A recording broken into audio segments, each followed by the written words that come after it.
Honourable Minister's reply now. So thank you very much, sir. I first wish to thank the 18 honourable members who have participated in this discussion. I'm not reading out the list of names since all of us have heard them speak. I'm indeed grateful for the critical questions that many of the members have raised, and I'll try as much as possible to answer most of the questions. So first, let us understand and appreciate the fact, on which many of the speakers have also mentioned, that the insurance sector is a very highly regulated sector, where the regulator actually approves every product that is sold or given out for premium by the insurer. So he approves, the regulator approves the products, he approves the pricing, he regulates the pricing, the investment is regulated, and also the marketing is also regulated.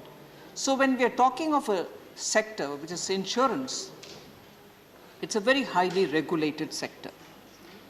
And as was rightly pointed out by Honorable Member Sushil Modi, who's been a finance minister till recently in Bihar, the FDI limit is not a compulsion. It sets only the upper limit. Increasing the limit does not mean foreign investment will certainly come to that, automatically to that level, to all companies. Every promoter, every company will decide for themselves whether they want that kind of money, to what extent they want, and so on. So this enabling amendment is only to allow them to receive some money, but not exceed 74. So it is for the companies and the promoters to decide to what extent they want that money. And the policyholders' money which is going to be collected will have to be invested within India only. It cannot be crossing our boundaries. So FDI, why do we need it? I'll get into specifics of some of the questions which have been rightly raised by the honourable members, because they are concerns. Really, does the industry need this money? Don't they have enough money? They are all very pertinent questions, sir. So I'll try to definitely address. But when money comes, and when there is more competition, there are more organizations, more firms doing this, greater competition means that the person who takes the insurance is going to be having better deal given to him, and they are common people of India who will have a better deal given, better negotiated premium, total insurance, the package which is being given will be better. So competition strictly is for betterment. And therefore, I think from the beginning, whether it is at the stage of 2000, from 1999 for that matter, when you wanted to have competition, when you wanted to open up, because rightly 1991 is repeatedly said that opening up is actually bringing in a lot of goodie. Honourable Member Ami Yagnik very clearly voiced, she said, we are all enjoying the benefits of that opening up. Yes, we are enjoying the benefits. Shouldn't we also further it, or should we halt it? After all, that is important for us. All of us have been talking about that extent of bold reform which happened in 1991. And in fact, there are times when we are questioned, you have this political mandate, why don't you undertake reforms? Look at 91, look at what at that time, even though they did not have the numbers at that time, 91, what kind of reform? Yes, all of us do know, we give the credit to the twin Narasimha Rao ji with Dr. Manmohan Singh, who brought in that kind of a reform, and all of us talk about it. And Honourable Member Yagnik is right in saying, don't you want to have the benefits of it? All of us should enjoy, and we have that benefit, we should further the benefit, and therefore, I want to just recall the words in October of 2012 of the former Finance Minister P. Chidambaram ji. And I quote, though the Parliamentary Standing Committee headed by BJP leader Yashwant Sinha had recommended retaining FDI cap at 26%, the government has gone for the higher cap so as to meet the growing capital requirement of insurance companies. That logic holds good even today. And I'll tell you why, and I'll prove with data as to why there is a need for more capital to come in. The business is growing. There are more companies coming in. They need money. And I want this one to be placed in the context. When did Shri P.P. Chidambaram say this? This speech was made after the cabinet had approved the proposal for raising the FDI to 49%. So the spirit of wanting to increase, wanting to open up, wanting to also bring in more and more resources is true then, true today too.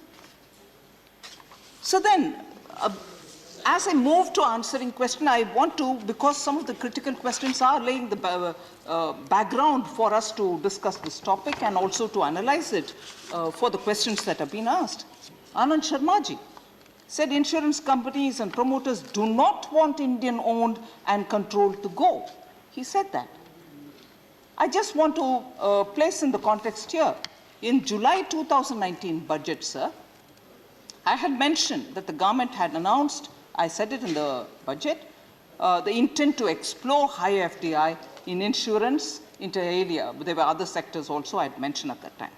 As a follow-up, the insurance regulator has he was asked to do industry consultation.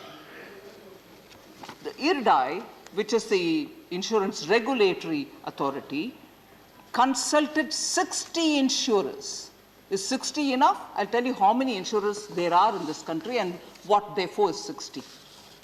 Consulted 60 insurers, a number of promoters, and also leading industry leaders and chambers, and then reported a clear support for the Indian insurers and stakeholders for increasing the FDI limit from 49% upwards to 74%. And further, on this basis, amending the requirement of Indian-owned and controlled also. Therefore, the instant proposal has come in, and I want honorable members to recognize the fact that the IRDAI had done that extensive consultation. It's all on record. Sir, just for a picture, all of us are rightly concerned about public sector insurers. What will happen? Honorable member, leader of the opposition, Shri Mallikarjun Kharge, raised the issue. What happens to reservation? I'll address those issues as I go through. But I want to first of all underline the fact as to what is the growth in the insurance sector in terms of the number of insurance companies and where are they? How many in public sector, how many in private sector? Let's just see the figures. Sir, insurance companies broadly are categorized into two groups, life insurers and the general insurance.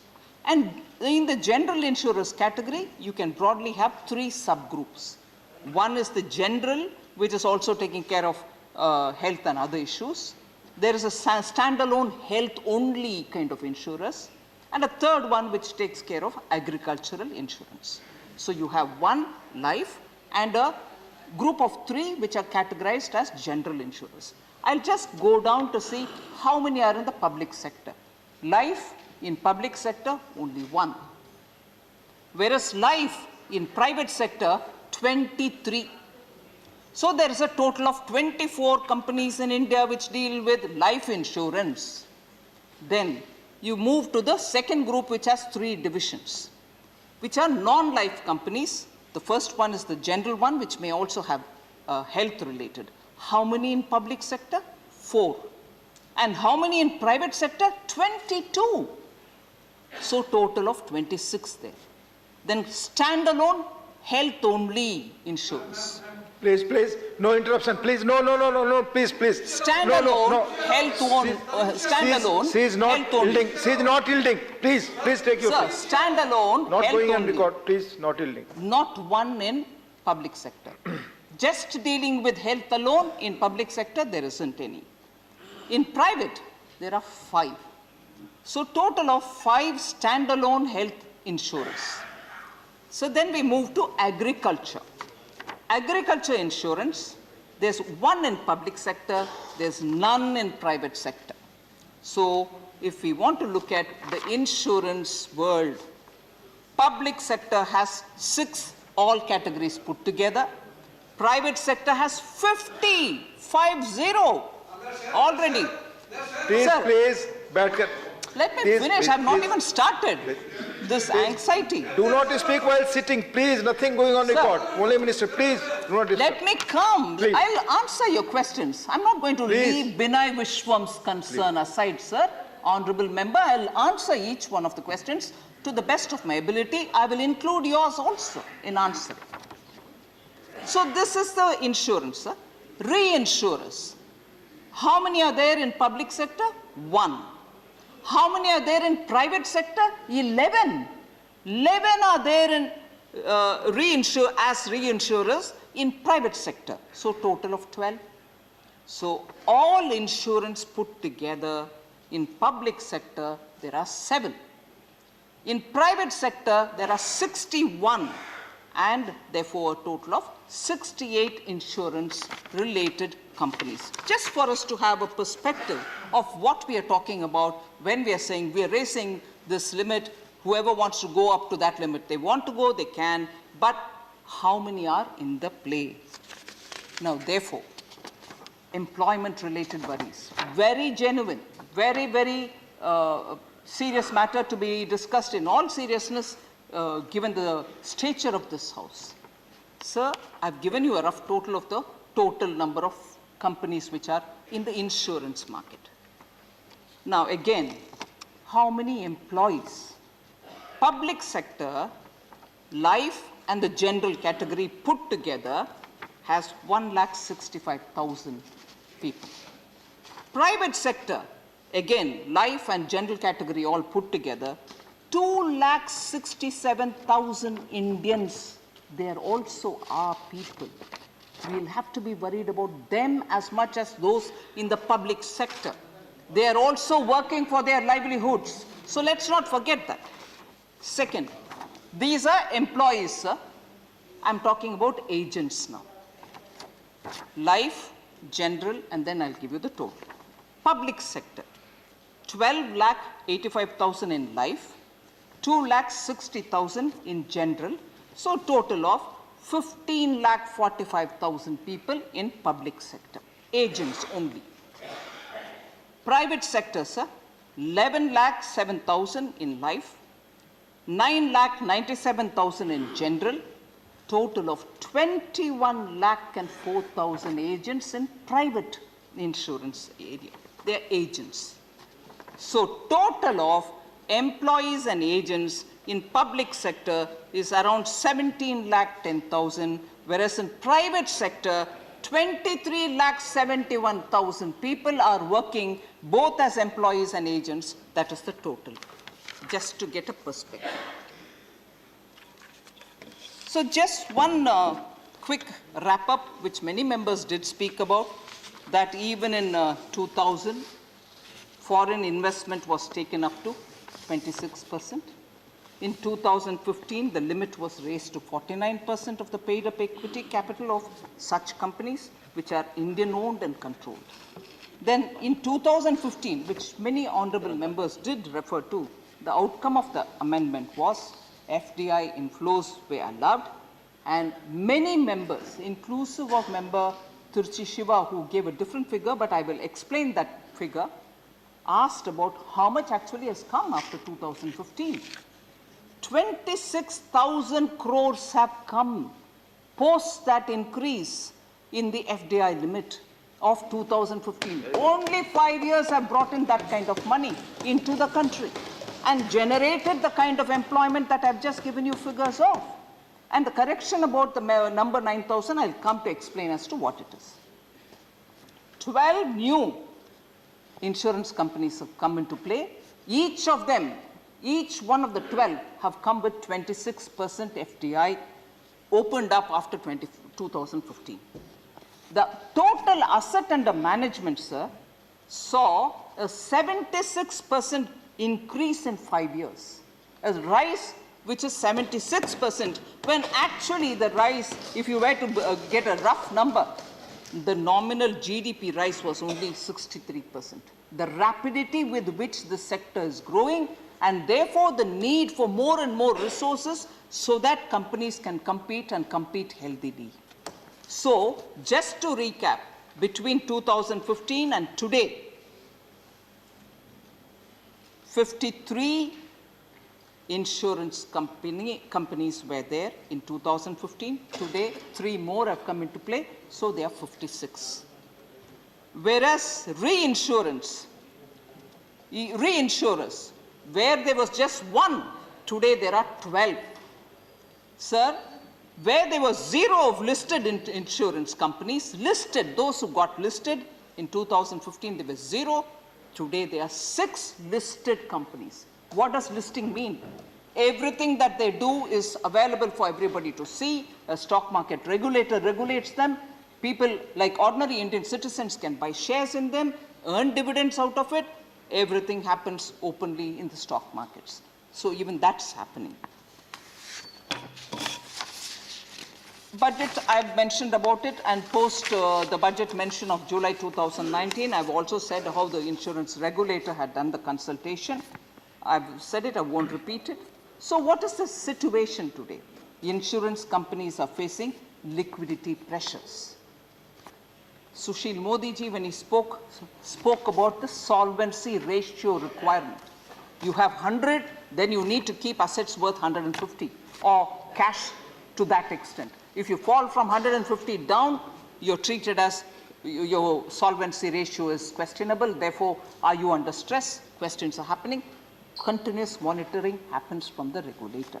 So when companies face liquidity pressures, they need more money to come in. And within India, for them to raise, every attempt has been made. They are making it continuously, but maybe adequately not getting liquidity for their operations, both to meet the solvency requirements and also for the business development requirements. And then growth capital is honestly hard to come by. Situation is improving. Today, even banks, when they go to raise capital in the market, they are able to get better response from the market. I'm sure insurance company will also meet the response. So, the regulator, after the consultation, has come up saying, also because of the pandemic, today the borrowings of both the center and the states are also growing. There is such a crowding out because of government borrowing, or because more and more capital is required by corporate agencies. So you need more money to come in for this purpose. So very many honorable members who raised this question saying, isn't there enough money in this country? There's also enough borrowers, and therefore enough is not enough. You need more. And then the regulator also flagged this point that if FDI has to be raised, it has to be raised with adequate safeguards. And that safeguards is what I will get into details of, very clearly looking at both aspects of control and also the ownership, and also the money which is getting collected so that Indian money remains in India.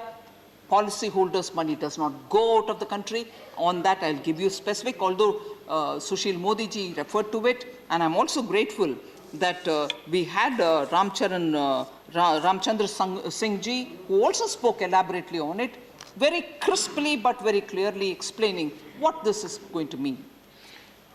So, what is the nature of this business? Insurance is capital intensive. We all know more money, and Zafar Islam clearly explained, unless you have deep pockets who can fund this activity and wait for long, because the gestation in life is 10 years. Break-even is acquired only by that time. And for the general insurance, 7 to 8 years. So who is going to put that kind of money and wait for 10 years to see it reach a break-even? You need people who have deep pockets, who can come in and within the laws of India function so that insurance can penetrate deep into this country. So this FDI policy that we are talking about is very much in alignment with the objective of the FDI policy which has been brought out by this country, wherein we are very clear to say that the FDI policy is brought in only to supplement domestic long-term capital. Supplement. Because we don't have adequate, we need to have a way in which we can bring in additional resources which can supplement what is available in the country. And what is available in the country is not sufficient. So we need to supplement it. And the FDI policy, therefore, will, with the additional capital which comes in, enhance the insurance presence in this country. Penetration is the word we are using. What is there? To go deep into the country and touch the poorest of the poor with some kind of a insurance inclusion. You all know that Jan Dhan Yojana brought in the financial inclusion. I was also very impressed by one of the members who spoke about Swamitwa. Was it Manoj Jaji? Swamitwa. I was glad to hear that word. Who actually is doing Swamitwa to the rural poor? Prime Minister Modi. Swamitwa is asking. We've given digitized records to poorest of poor who hold small bits of land. They can't even have papers in their hand. Unless they have the paper, they can't go to the bank and raise a loan. Who actually is working for Swamitwa and for the Swamitwa of the poor? You may be a small party, I'm using your word, I'm not saying your party is small, but you said, I belong to small, will you hear my voice? Your voice is what is being heard. And we're doing that work. We are actually delivering, not just hearing your word. So, when somebody else said, I was very sort of hurt, but of course it's the right of every member. The poor will laugh at you.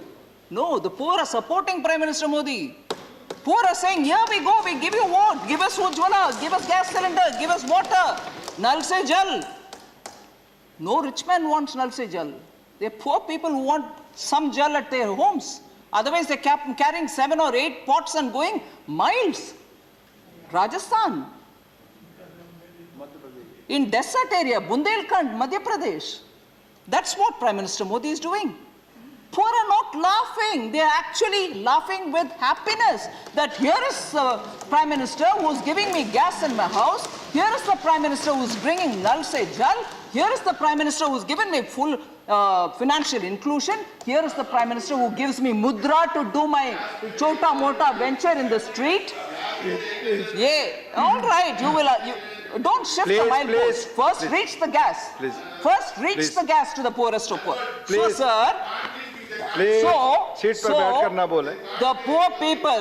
poor people are laughing with a sense of joy. I'm not sure if I remember who the honorable member was. Yes, the poor are happy because at least every one of the program of the government is reaching them. And by this, the Pradhan Mantri Jeevan Bima Yojana was launched by us. At ₹1 per day, you can insure. You can safeguard your life, your limbs. If you were to have an accident, that Bima Yojana gives you money. So, in order to have that kind of a penetration, insurance companies need more money. I want to underline, and also to link it with Atmanirbhar Bharat and say, you're supposed to be, lecturing on Atmanirbhar Bharat. How are you allowing FDI? Yes, we are allowing FDI into this country. We are not saying take our money and go away. That is Atmanirbharta. We are only doing that, sir. So, yeah, we are bringing him back. Don't worry, you list me. Vijay Mallya, Mehul Choksi, Nirav Modi, all your friends are coming back. Please. All there, sir. Yes, I agree. I address you, sir. Vijay Mallya, Nirav Modi, Mehul Choksi, all of them are coming back to face the law of this land. माननीय मंत्री के बयान के अलावा कोई चीज record पे नहीं जा रही है. आप बैठकर ना बोलें. Sir, therefore, you can have any number of pulling us up. We'll answer every question. But whose dost was Mallya, whose dost was Choksi, whose dost was Nirav Modi, all of us know. And who gave them? Who gave them the money? Who gave them loan? Please. So, sir, Please. no problem. They can keep asking one after the other. Everybody is coming back to this country to face the law of this country, sir. So, it's all right when I can give you the calendar. Sir, again, Please. again, sir, there was a lot of giving details which are very pertinent details about compare India's insurance sector in terms of its penetration, in terms of the density and so on. Insurance companies, just to have a comparison, sir, I've talked about 2015 to 2020. In 1999, there were only 6 companies in India. In 2019-20, thanks to all the opening up, liberalization, 1991 onwards, various stages, 2000, before that 1999, 2000, 2015. Today, when I said 2019-20, there are 70 companies. From 6, it has come to 2019, 70 insurance companies. What is the penetration, sir? When I say penetration, premium to GDP. We had a penetration of 2.71 in 2001. Today it is increased to 3.76. Today, when I say today, it is 2019-20. Now just compare that with the rest of the world. We are talking about India, aspirational India, young India, growing your population. If in 2019-20 we have 3.76%, sir, just look at the penetration. That's a penetration figure. China, 4.3%. South Korea, 10.78%. Brazil, 4.3%, 4.03%. Taiwan, 19.97%. Russia, 1.35%. South Africa, 13.4%. And therefore, the global average, which I think Zafar or somebody did refer, 7.23%, whereas India is still at 3.76%. Now, density, which is premium to the total population. $11.5 it was in 2001-2, whereas now in 2019-20, it has gone up to $78 in India. Now, what is the global figure for that for the year 2019? China, $430, whereas ours is $78. $3,366 in South Korea, $351 in Brazil, $4,993 in Taiwan, $157 in Russia, $803 for South Africa, and $818 is the global average. 818. We are at 78. That is the density. So there is immense opportunity for our insurance sector to grow. Obviously, in September of 2019, FDI limit for insurance intermediaries was enhanced, and therefore a lot of changes happened. One such a change is what was referred to by Tiruchi Shivaji on the amount 9,000. I'll come to specifically talking about that. So sectoral performance, just one data which I want to bring to the notice of honorable members in the House. If you look at the premium within India, sir, underwritten by general and health insurance, I'm taking the source from IRDAI, the regulator. Public sector insurers, premium as a market share, in 2018-19, it was 40.52, whereas now in 2019-20, it is 38.78, public sector insurance. Private sector insurance, in 2018-19, it was 47.9. Today, meaning 19-20, it is 48. So just compare the public sector and private sector. Public sector insurance market share is 38.78, whereas private sector's market share is 48.03. So slightly closer to half of the market share is with the private sector. Then standalone health and specialized insurers, I can give you the figures, but I just want to bring that perspective back to this debate. Sir,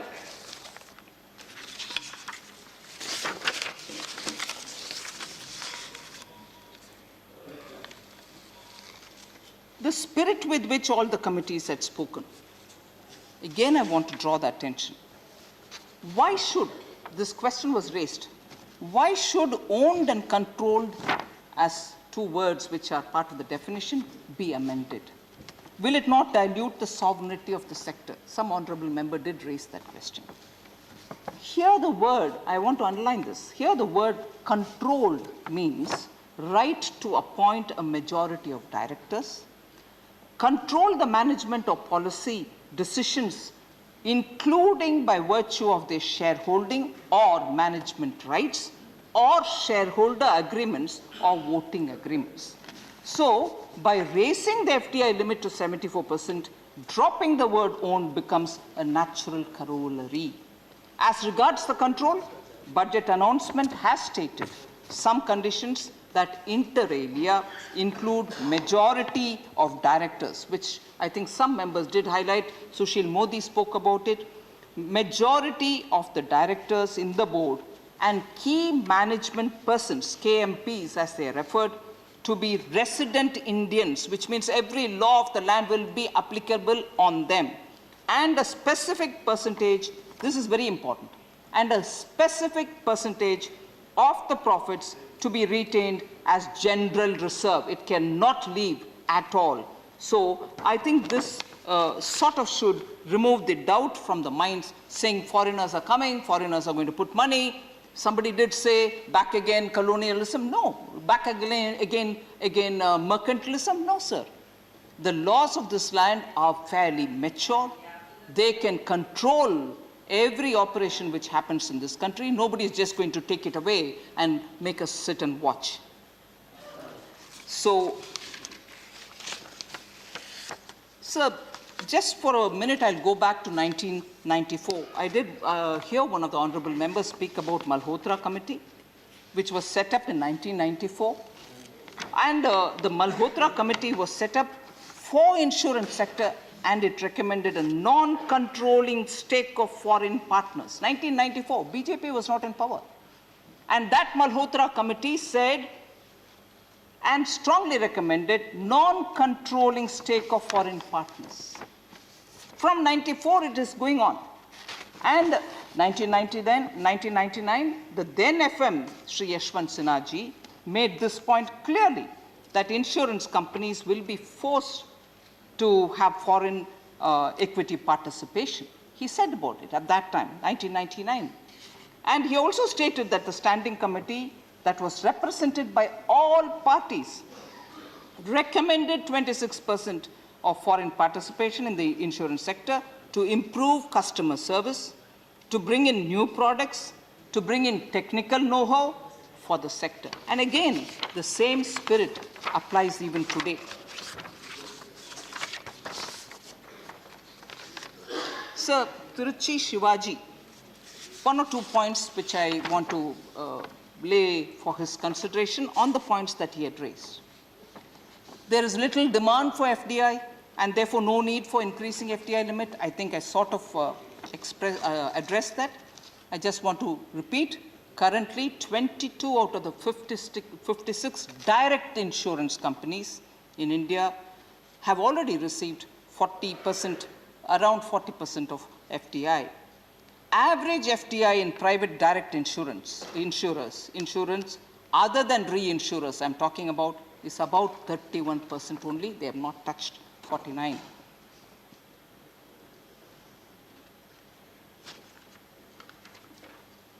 So the safeguards. Again, a lot of members did speak about what kind of safeguards. A few members did speak about the kind of safeguards that we are working. Someone did refer to Section 27E. Section 27E of the Insurance Act very clearly says, and that is intact, it is in place, and that itself will explain the fact. No insurer, and I'm reading from that, no insurer shall directly or indirectly invest outside India the funds of the policy holders. This is the line in the Act. Section 27E says that in the Insurance Act, and that is still intact. It shall remain there. Indian insurance companies, sir, having foreign investment, will be required to retain specific percentage of the profits as a general reserve. You're right, Anand Sharma ji. As announced by me in the budget, through rules that would be made to prescribe conditions under the bill. This will ensure that reserves are available for meeting policyholder claims regardless of a foreign investor's own financial condition. That is something which I want to underline. That money which is going to be in the general reserve, even if that insurer promoter becomes or gets into difficulty, that money is there for you to pay up every insured member's claim. So citizens' claims are being protected by this general reserve, which is also being created. As announced in the budget, sir, a majority of the directors, key management persons of the Indian insurance companies will be resident Indians and therefore always be within the reach of all Indian laws and codes. In addition, 50% of the directors will be independent directors, so there will be a good watch on how the company's decisions are being taken. Which is exactly, I would like to repeat the budget line that I had said. I quote, under the new structure, the majority of directors on the board and key management persons would be resident Indians, with at least 50% of directors being independent directors and specified percentage of profits being retained as general reserve. That's the core, sir, which should address the concern of majority of the members who asked the questions on it. So, very important issue. Before I get into that, again the point of Tiruchi Shivaji, who spoke about a 9,000 crores money. Sir, IRDAI's annual report is the source from where I'm taking this, and the source of foreign investment figure of 9,544. You said 9,500, sir? 9,544, which pertains to foreign reinsurance branches, not Indian insurance companies, as of 2019. Today, this figure stands at 10,387 crores. So FDI in insurance companies, not the 9,500, which is for reinsurance, FDI in Indian insurance companies is over 26,000 crores post 2015. So just 5 years, and I therefore want to say 20,000 crores is not a wrong figure. That's the figure for the FDI which has come into this country post the amendment in 2015. What you quoted, Honorable Member Shiva, is the reinsurance money. So the very important question, sir, and I want to highlight the fact that Government of India, Prime Minister Modi, 100% committed to the social justice point of view, which has been raised by several members. I am happy to say that we stand by the constitutional affirmative action and every reservation that has been provided, and therefore, when I've quoted the number of public sector insurance companies, the reservation policy is fully implemented, protected, guarded. It shall be like that today, it shall be like that tomorrow. So I want to assure that this number of companies which are in the open market as private companies, when they need money, Please. I wish members hear me out, sir. I wish members hear me out, because I've taken every one of their questions. Every one of their questions, sir, I've taken it seriously. I'm addressing with all the responsibility that is within my command to say Government of India. And actually, sir, I don't want to speak politics. If there are instances of repeatedly proving our commitment for the scheduled caste, scheduled tribes, and also for the BCs, it is Prime Minister Modi and his government. BC Commission was us. SC, reservation. Number of, in between 2014 and 19, sir. Look at what has been committed from the government with immense pride and with a sense of, commitment. Whether it is Dr. Ambedkar's residence in the UK, whether it's Punya Bhumi in Delhi, whether it is Nagpur, every one of Sri Ambedkar's very sacred spaces have been... Please बैठ कर ना बोले. Please बैठ कर. Please आप कोई बात record पे नहीं जा रही आपकी. कोई बात रिकॉर्ड पे नहीं जा रही. Please बैठे. Please. No. Sir. माननीय मंत्री जी को बोलो, please. I want to. Please आप, please Sir, I want to appeal. Please, nothing is going on record. माननीय मंत्री Sir, जी, I आप- want to appeal. Sir, I want to appeal Please. through you that when I've heard all the members sitting here patiently, which is my duty, I would request every member to kindly listen to the response that I'm giving rather than come Please. disrupting my answers. Please Every one of the sacred places associated with Dr. Ambedkar was ensured, preserved, Please. protected, Please. updated by Prime Minister Modi Nothing is between going on 2014 record and 19. except minister's statement. And today, Please. a party, I am now talking politics, please sir. बैठ कर ना बोले। माननीय Have मंत्री जी some का ही बयान patience to जाएगा listen. Record पे, please. The party which defeated Dr. Ambedkar in an election has the Please. strength to start shedding, Please. shedding crocodile tears on that. Please madam. So, sir, I want members to do recognize that the way in which within 5 years our commitment to the scheduled caste and scheduled tribes and to the backward classes have been shown is proven. And coming to this, please बैठ कर ना बोले, please madam, please. sir, coming to the policy that has been stated as a part of the budget about the presence of strategic sectors, finance, Please. oh my God. Please बैठ कर ना बोले, This please is बैठ कर। Nothing is unbelievable, going on record, please madam address, please address. They don't want, I mean, this has become now, Honorable Deputy Chairman, sir, please I appeal to the members that I was immensely touched and I'm very grateful for that the debate happened. Everybody did voice their concern. I fully take it upon myself that it's my duty to answer, and only request is when I'm answering, kindly hear it out. You can, this kind of, anyway. So, please बैठ कर ना बोले, I'm coming back. No, you, please बैठ कर ना बोले, Amit कोई बात ji, रिकॉर्ड पे नहीं come जा on. रही, please Dr. Yagnik, Please. don't do this. Please. Sir, so reservation applies to all those public sector undertaking. Oh, sir, allow me, sir.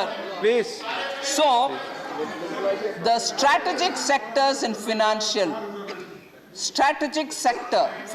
sector is also part of the strategic sectors. And where we have very clearly said there will be presence of the public sector enterprises. And therefore, reservation is protected Please. and reservation will be respected. I want to say this in spite of all the voices which are trying to drown me. Reservation is safe under Prime Minister Modi. Thank you. Okay, sir? Next, move on to the other things. So I think I've largely addressed all the questions, sir. Now I will leave it to the honest consideration of all the members to consider to pass this bill. Shrimati Nirmala Sitharaman